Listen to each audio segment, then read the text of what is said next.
Hi, crafty friends. Hey, I've got two really cool, distressing techniques for you.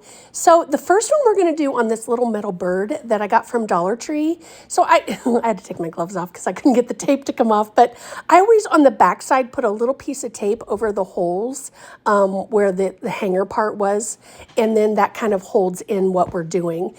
Because what we're going to do is we're going to use the caulk from the Dollar Tree to go over the top of the bird. So you know this is getting ready to get messy.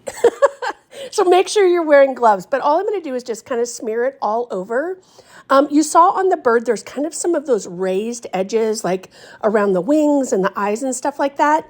And that's the magic of this metal stuff when we do these projects. So we're going to put the caulk on there. And this tube I just got from Dollar Tree. You can pick it up anywhere.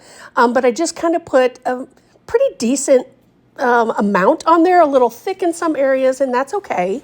So while that's still wet, I'm going to grab out some baking soda and I'm just going to kind of sprinkle that in just to give it a little bit of a different texture as it starts to dry.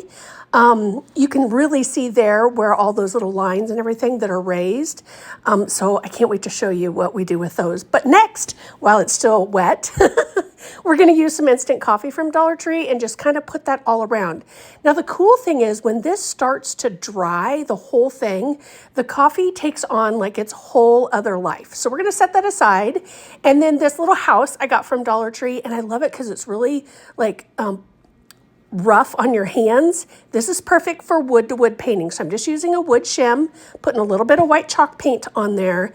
And the magic of this, oh gosh, it's just, this is my favorite technique because it just gives you the coolest look. And you know, some people, that would take them forever to paint like that. So I love it. All right, so back to the metal piece. See how it's drying and it's kind of like turning colors? I can't wait. So then once it dries, almost dry, I'm going to take this little scraper here and I'm just going to go straight across it. And if I pull up some of the caulk with the stuff in it, I'm not worried about it.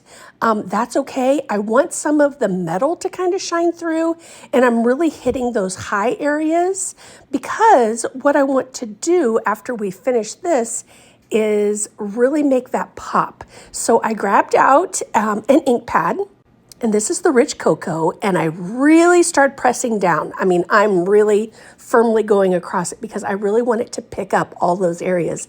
And look at that, you can really see the bird coming to life, which I think is so super cool. So you can do this as much or as little as you want, but to me, you can never distress enough. You just can't. It's like a rule. Okay, so we've got that done, and back to the house. I'm gonna use a couple of little Jenga blocks because I want the bird to be a little bit raised off of this surface. So I figured I'll put those down and then just glue the bird right on top of the Jengas. So that way there's a little bit of space because at the bottom, I thought, oh, it would be cool to be like it's sitting on a little nest. So here's how it turned out, guys. I hope you enjoyed. Thank you so much for watching, and don't forget to follow for more.